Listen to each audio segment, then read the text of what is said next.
Kita masih di surat At-Taubah ayat ke-31. A'udzubillahi minasyaitonir rajim. Ittakhadhu ahbarahum wa ruhbanahum arbaban min dunillahi wal masih ibn Maryam. Wama umiru illa liya'budu ilaha wahida. La ilaha illahu subhanahu amma yusyrikun. Jika pada pertemuan yang lalu kita merenungi firman Allah tentang orang-orang Nasrani yang mengangkat Nabi Agung, Nabi Isa menjadi Tuhan, itu kesalahan dan pelanggaran akidah, offset, keluar dari keimanan. Yang semula beriman karena mengakui Nabi Isa sebagai Nabi utusan, Nabi mulia, Nabi agung. Dan itu yang ada di dalam Islam. Islam sangat mengagungkan Nabi Isa. Bahkan Nabi Isa di dalam Islam sangat spesial. Sangat khusus, spesial Nabi Isa alaihissalam. Bahkan nanti kaum muslimin bergabung dengan Sayyidina Isa. Sayyidina Isa di bawah bendera Rasulullah di akhir zaman akan diturunkan kembali dan bersama kaum muslimin. Dan yang diangkat bukan benderanya, tapi benderanya baginda Nabi SAW. Artinya menjadi umat Nabi Muhammad SAW. Jadi Nabi Isa mulia, Nabi tapi. Maka di saat diangkat melebihi daripada derajatnya, yaitu menjadi derajat Tuhan, maka syirik, keluar dari keimanan. Kemudian pengikut-pengikut agama-agama terdahulu tidak hanya seperti itu modelnya, ada yang seperti ittakhadhu ahbarahum. Mereka para orang Yahudi menjadikan ulama-ulama mereka, ahbar itu ulama. Ulama Yahudi namanya habr. Kalau ruhbanahum ini adalah ahli ibadah dari kaum Nasrani. Jadi ini menyebut tentang kisah orang Yahudi dan orang Nasrani. Orang Yahudi ahbar, ulama-ulama Yahudi, ruhban ahli ibadah, guru-guru atau ahli-ahli ibadah dari kaum Nasrani. Lalu mereka orang-orang Yahudi telah menjadikan ahbar mereka, ulama-ulamanya. Dan orang-orang Yahudi Nasrani telah menjadikan tokoh-tokoh agama ahli ibadah mereka arbaba, Tuhan-Tuhan. Tapi di sini bukan berarti menjadikan Tuhan. Artinya biarpun tidak dianggap sebagai Tuhan seperti Sayyidina Isa dianggap Tuhan, tapi mereka telah meyakini atau mengikuti, menjadikan mereka-mereka yang manusia sebagai seorang ulama punya perilaku peran dianggap sebagai Tuhan. Artinya apa? Hukum-hukum yang mereka buat yang bukan dari Injil dan Taurat, hukum dari diri mereka sendiri, itu telah dipercayai oleh umat saat itu. Jadi arbaba ini bukan menganggap Tuhan yang harus disembah, akan tapi sebagai orang yang dianggap semua keputusan halal haramnya adalah pasti benar dari dia dan diikuti. Dan ini pergeseran nilai. Di dalam Islam tidak ada seorang alim mengatakan halal dan haram kecuali sandarannya adalah kepada Al-Quran, hadis Nabi SAW, kembali kepada Allah dan Rasulnya. Tapi tidak. Bahkan ahbar mereka adalah banyak di antara mereka adalah ahbar yang memang untuk kepentingan mereka sendiri. Sehingga merubah hukum. Nah, kalau disimpulkan bahwasanya menganggap arbab selain Allah, menuhankan selain Allah, ini bukan berarti harus mengangkat Tuhan yang disembah, bukan. Akan tapi di saat mengagungkan sebuah hukum selain hukum Allah, bahkan mengatakan hukum tersebut melebihi daripada hukum Allah, hukumnya siapa saja, manusia atau sebuah tatanan, maka dia keluar dari iman, wilayah iman. Mengatakan sebuah hukum yang berlaku saat ini adalah lebih bagus daripada hukum Allah, maka dia keluar dari iman. Ini kisah arbab ini terjadi juga pada zaman setelah pada zaman Nabi SAW. Setelah zaman Nabi Isa, setelah zaman Nabi muncul kembali, zaman Nabi dipangkas. Tapi dengan catatan meyakini. Sehingga kita tidak boleh meyakini sebuah hukum yang bukan dari Allah lebih bagus daripada hukum Allah. Maka dalam sebuah tatanan negara, jika ada hukum yang tidak diambil dari hukum Allah, bukan hukum agama Nabi Muhammad, hukum agama Islam, maka pemimpin di sini ada 3 model. Malam yahkum bima anzalallah fa illa qaumul fasiqun zalimun kafirun. Jadi mereka modelnya yang pertama adalah fasik. Ini paling rendahnya apa? Dia mengerti hukum Islam adalah hukum yang paling tepat. Dan memang tidak mungkin seorang mukmin mengatakan hukum Islam enggak layak diberlakukan, itu adalah bukan mukmin yang sesungguhnya.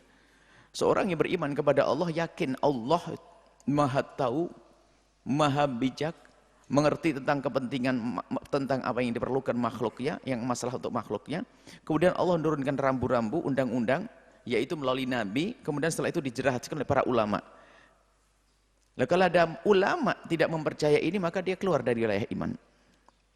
Harus mempercayai bahwasanya hukum yang dibawa oleh ulama yang benar diambil dari Allah melalui Rasulullah, ini harus dinyatakan sebagai hukum terbenar.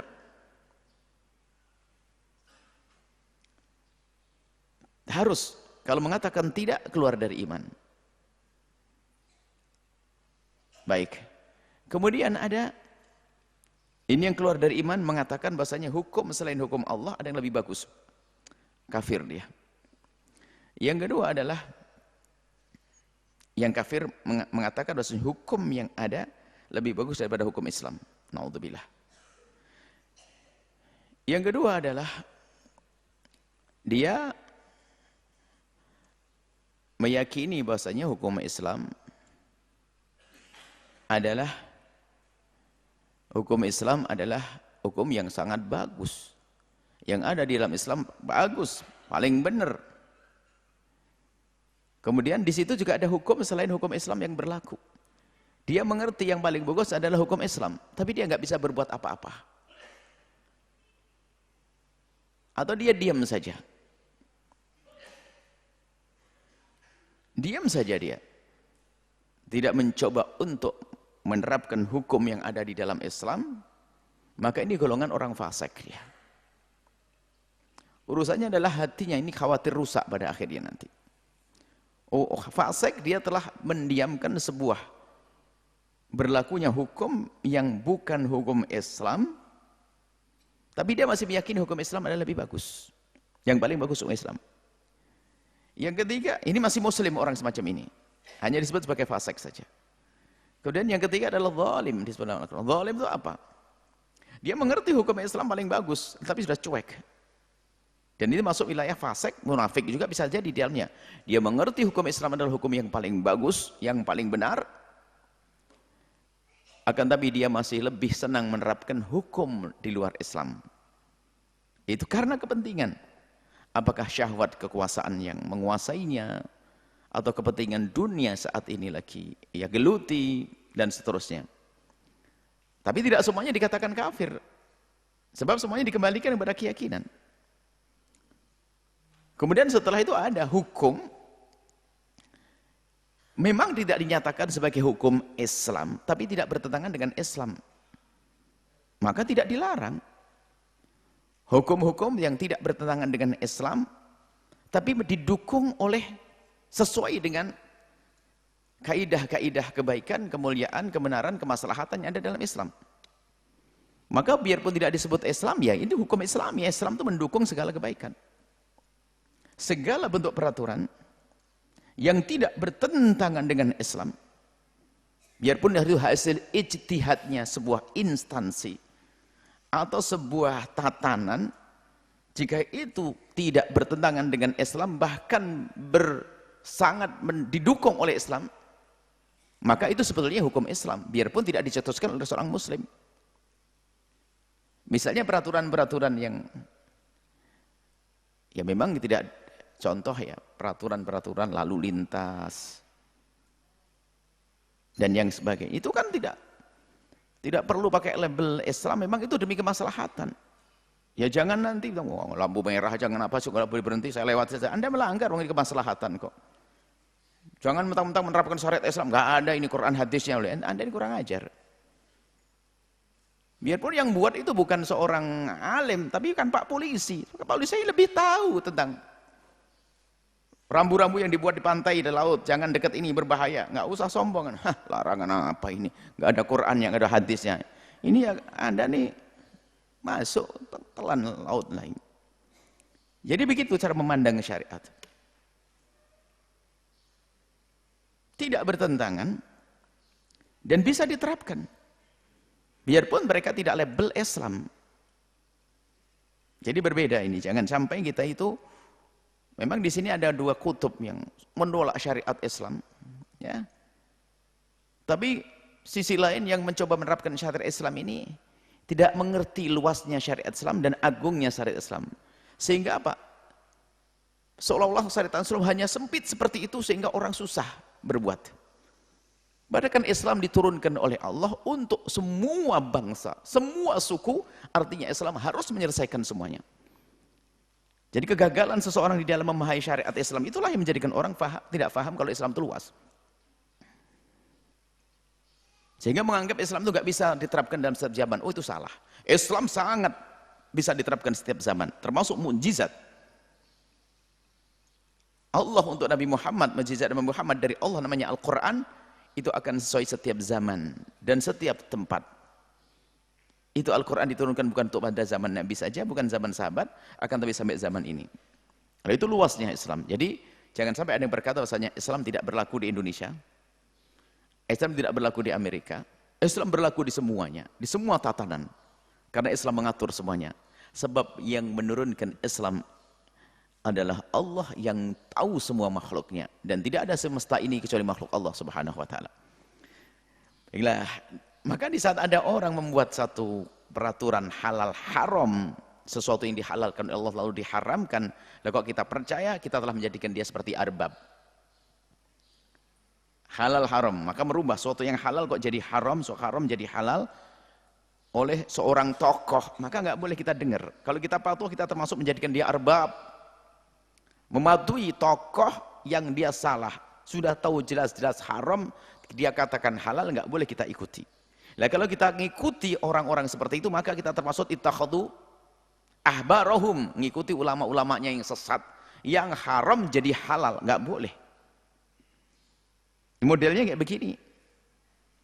Mereka tidak semuanya mengatakan Nabi Isa sebagai Tuhan ada, tapi menganggap omongan-omongan rahban mereka itu adalah sebagai patokan-patokan yang harus dipatuhi. Hingga pada akhirnya apa? Yang rusak adalah kitab suci mereka. Sehingga ada campur tangan mereka. Sehingga tokoh mereka kalau nggak sesuai ada ditambah dan dikurangi kitab suci mereka. Dimasukkan sebagai hukum. Mereka yulwuna bil alsinati, merubah dengan lisan mereka, merubah dengan tangan mereka. Dan memang firman wahyu Allah kepada nabi-nabi hanya Al-Quran saja yang dijaga, tidak akan bisa dirubah sampai kapanpun. Inna nahnu nazzalna dzikra wa inna lahu lahafidun. Al-Quran Allah yang menjaga, nggak ada yang bisa merubah Al-Quran sedikit pun. Kalau Anda pergi kemana-mana Al-Quran sama. Tapi kitab suci yang lain yang Allah turunkan banyak perubahan, dan memang sengaja Allah buat seperti itu. Karena apa? Karena pada akhirnya ada perubahan, ada perubahan, ada perubahan. Kitab suci benar ada perubahan, kitab suci benar ada perubahan, hingga mereka biar mengerucut nanti pada akhirnya ini loh kitab suci yang tidak akan ada perubahan. Dan antara kitab suci yang akhir namanya Al-Quran sama sebelumnya ada kesinambungan, asalkan itu benar, tidak akan bertentangan.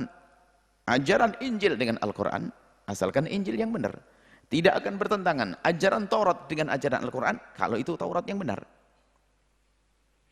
Tapi banyak perubahan di dalam kitab suci tersebut, maka karena perubahan ya sudah tinggalkan, tinggal ada yang itu Al-Quran.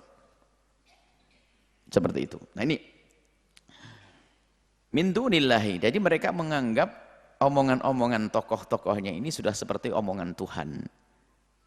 merubah yang haram, yang halal diharamkan, yang haram dihalalkan. Seperti juga mereka wal Masih ibn Maryam menganggap Sayyidina Isa alaihissalam sebagai anak Tuhan, sebagai Tuhan bahkan. Padahal wa ma umiru illa liya'budullaha illa liya'budu ilaha wahidan. Sementara kita ini sebagai manusia dan mereka itu tidak diperintahkan kecuali untuk mengabdikan, menyembah kepada Tuhan yang Maha Tunggal. Tidak ada sekutu baginya. Maha Tunggal Allah Jalla Jalaluhu. Nabi Isa adalah Nabi Agung. Dan semua hukum harus dikembalikan kepada Allah.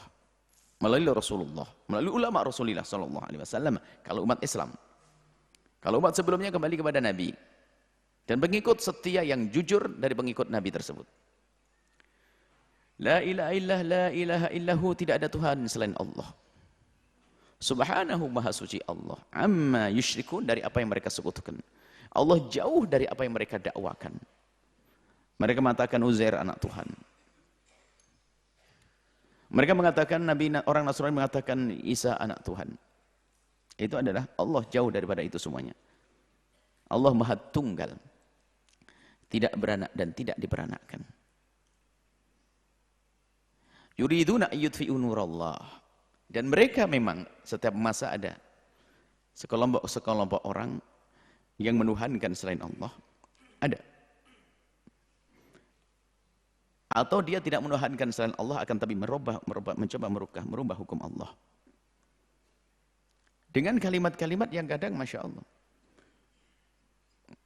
mengkelabui, mengambil gambar kisah tentang hukum Islam yang dihadirkan oleh kelompok-kelompok yang memang dia juga salah memahami Islam. Ekstrim misalnya, teror dinisbatkan kepada Islam, padahal tidak ada.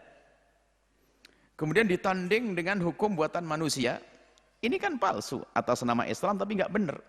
Sudah dibandingkan, mana lebih indah ini, lihat. Ini bukan Islam tapi lebih indah. Dan modelnya semacam ini. Lalu dia mengatakan apa? Islam nggak perlu diterapkan lagi. Nggak perlu diterapkan syariat Islam. Karena syariat Islam tidak sesuai. Nah ini kan kurang ajar. Itu sama kasusnya. Keluar dari iman. Siapapun dia. Karena dia memahami Islam dengan cara yang salah. Jadi kalau orang Islam itu adalah al-yawma akmaltu lakum dinakum, sudah disempurnakan oleh Allah. Kalau ada yang salah, itu salah fahamnya orang. Dan untuk memahami Al-Quran dibarengi dengan hadis Nabi SAW, ini perlu bekal, perlu perangkat-perangkat. Bukan asal orang bisa memahaminya. Makanya kalau kita ingin kembali kepada Quran, hadis Nabi, ya jangan langsung pada Quran dan hadis. Anda ini siapa? Membaca Quran sehari selembar juga kadang-kadang iya, kadang-kadang enggak. Kembalikan pada orang hidupnya berkecimpung di dalam urusan Al-Quran. Dan memahami Al-Quran ada perangkatnya, ilmu bahasanya. Yang sangat luas. Memahami ilmu bahasanya. Bahasa yang Arab, harus paham betul tentang itu. Kemudian mempelajari tentang kapan ayat itu turun, dan sebab turunnya apa, dan seterusnya. Banyak. Kemudian ayat yang serupa dijajar dengan ayat yang serupa, didatangkan dengan hadis yang serupa, membahas permasalahan yang sama, baru setelah itu disimpulkan menjadi sebuah hukum. Bukan baca ayat begini langsung mengeluarkan hukum begitu, bukan. Maka ini kan tugas berat. Maka untuk kembali kepada Islam yang betul-betul mencakup kepada segala problematika umat, maka kembali kepada ulama Rasulullah SAW. Bukan kembali kepada Quran dan hadis secara langsung. Anda ini berlebihan kalau seperti itu. Kembali kepada ahlinya, praktis. Ahlinya itu menghabiskan waktu untuk itu. Kalau kita kan menghabiskan waktu untuk dagang sambil ngaji. Ngaji pun akad seminggu sekali, Sabtu 2 kali. Mau menandingi mereka para ulama yang umur 8 tahun sudah menghafal Quran, ini menghafal ini. Ini kadang-kadang kita ini lupa diri. Sehingga karena memahami Al-Quran dengan cara yang salah, muncullah pemikiran Islam yang salah. Islam ngajak perang dan sebagainya, bukan pemikiran Islam yang benar. Pengennya berpegang kepada Islam. Jadi yang salah bukan Al-Qurannya, bukan Islamnya, dia salah paham tentang Islam. Makanya coba sampel Islam yang salah, dari pemikiran yang salah, kemudian ditanding dengan pemikiran yang seolah-olah Islami. Memang ada di luar Islam itu Islami bisa. Artinya tidak bertentangan dengan Islam disifati Islami. Lah mau dibanding ini kan perbandingan yang kurang ajar. Zalim kepada Islam.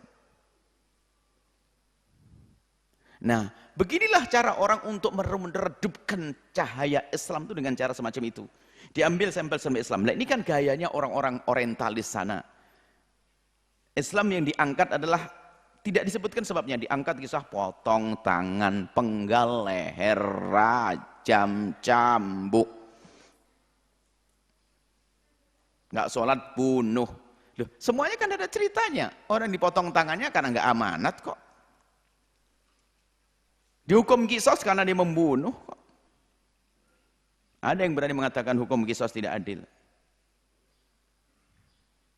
Yang mengatakan tidak adil, tanyakan kepada dia, bolehkah ibumu yang sangat engkau cintai, anakmu yang sangat engkau cintai, disembelih lalu dibayar, dimasukkan penjara 1 bulan? Ya nggak mau. Anda tidak kena musibah, makanya tenang-tenang aja. Islam mengatakan, walakum fil qisasi hayat. Dalam kisos menjaga kehidupan. Nah, Islam itu. Tapi mengkisosnya bukan asal, dicek dulu benarkah dia yang membunuh, kemudian sebabnya apa dan sebagainya. Apakah akalnya ada? Cuman di luar Islam itu menggambarkan suatu semacam itu. Kemudian ada kisah kaum muslimin, oknum yang membuat satu kerusakan, langsung diangkat potretnya, dihadirkan, itulah Islam. Lah, ini kan fitnah. Lah, itulah orang yang berusaha untuk mematikan api Islam. Mematikan cahaya Islam, cahaya Allah. Diafwahim dengan lesan mereka, dengan berdusta, berbohong, mengelabui. Oh, kadang fasih, kadang itu lesannya bukan lesan kafir. Dari bahkan mungkin dari tokoh Islam pun bisa yang kepleset. Sebab dari masa ke masa yang merusak Islam bukan saja dari orang-orang di luar Islam, bahkan yang sangat ditakuti Nabi adalah ulama dari tokoh yang mengaku dirinya Islam. Kemudian dia kurang paham tentang Islam atau dia memang ada kemunafikan di dalam dirinya karena sudah terbeli dengan bermacam-macam hal sehingga dia merubah. Terbawa dia. Akhirnya merendahkan Islam tanpa mereka sengaja. Ya, ini yutfi. Tapi ingat Allah. Wa ya'ballahu ila yutimma nurah. Allah yang akan mengangkat semuanya. Maka berpeganglah Anda dengan syariat Nabi Muhammad, istiqomah, pasti Anda yang akan terangkat. Tidak usah ragu. Biarpun ada orang upaya. Jadi orang merendahkan cahaya Allah, itu cahaya Islam itu ada orang kafir sendiri. Memang sengaja menyebarkan isu-isu tentang Islam yang jelek. Atau dari kita yang salah paham. Kan sekarang ada Islam yang ngaco. Islam berguru agamanya saja bukan dari orang yang sujud.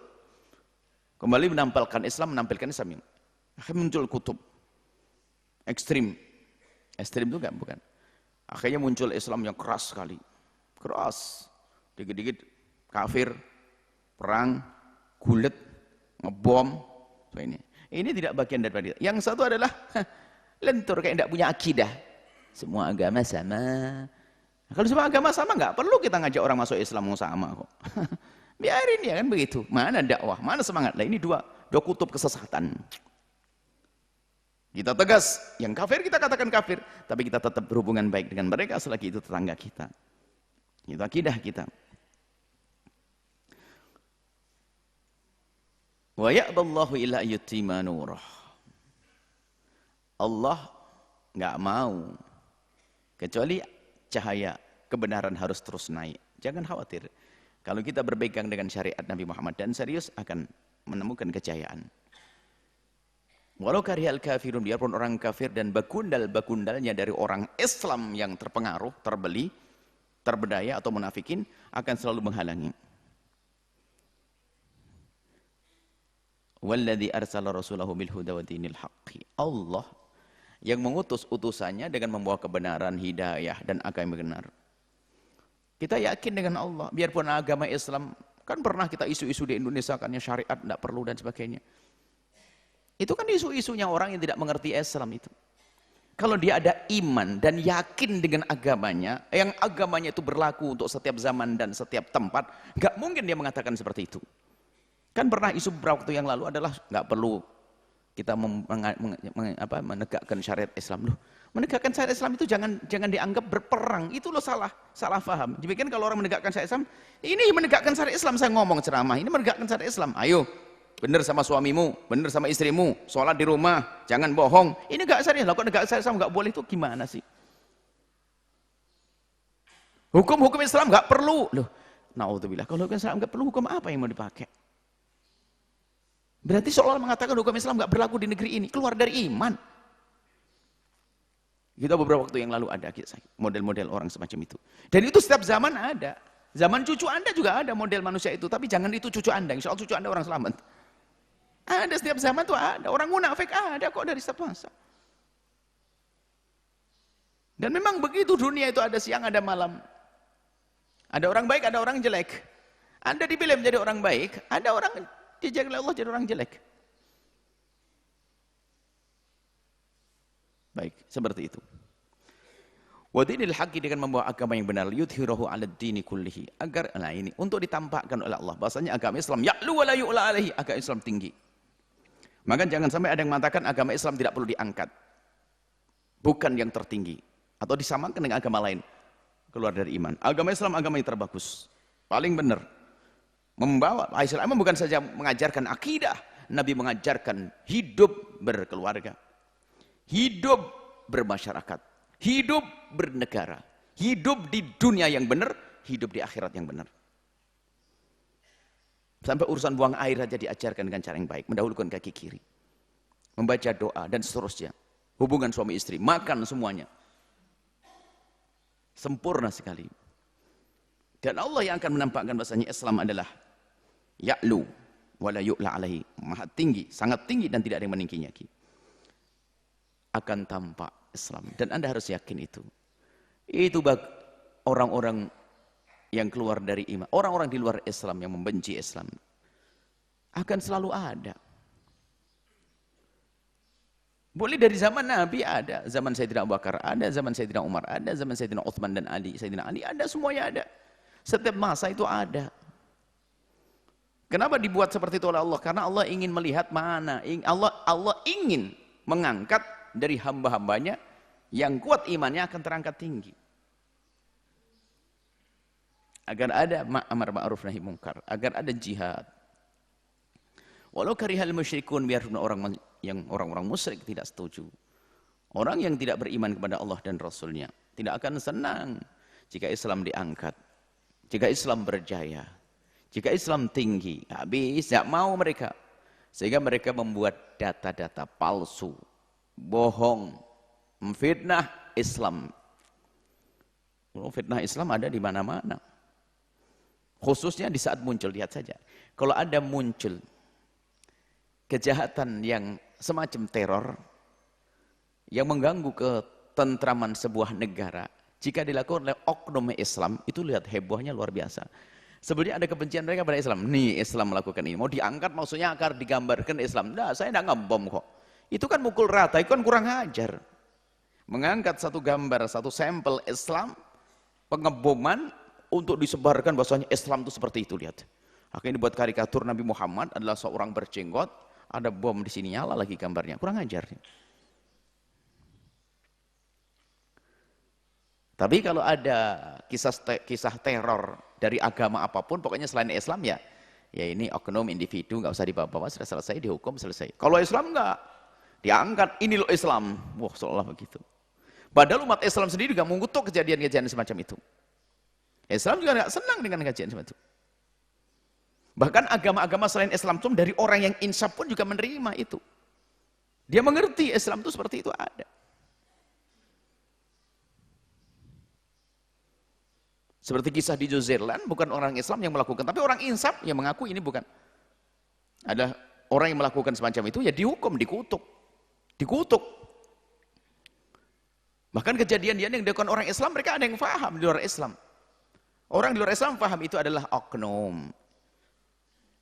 Paham mereka. Cuman yang tidak paham tentang Islam hanya atas nama Muslim, nanti seolah dianggap. Lah kalau orang di luar Islam paham begini sih masuk akal, karena memang orang di luar Islam tidak pernah belajar Islam. Yang repot ini loh orang di dalam Islam itu loh, kok bingung dengan syariat Islam, tuh aneh banget itu. Dia tuh ngaji atau tidak, duduk dengan siapa dia? Duduknya dengan orang munafik mungkin, duduknya dengan orang kafir, duduknya dengan orang yang benci kepada Islam, dia terbawa, terpengaruh. Sehingga tidak bangga dengan Islam. Nah inilah. Walau karihal musyrikun, biarpun orang yang menyekutukan Allah tidak senang Islam tinggi dan berjaya, maka Allah tetap akan angkat. Keyakinan harus ada.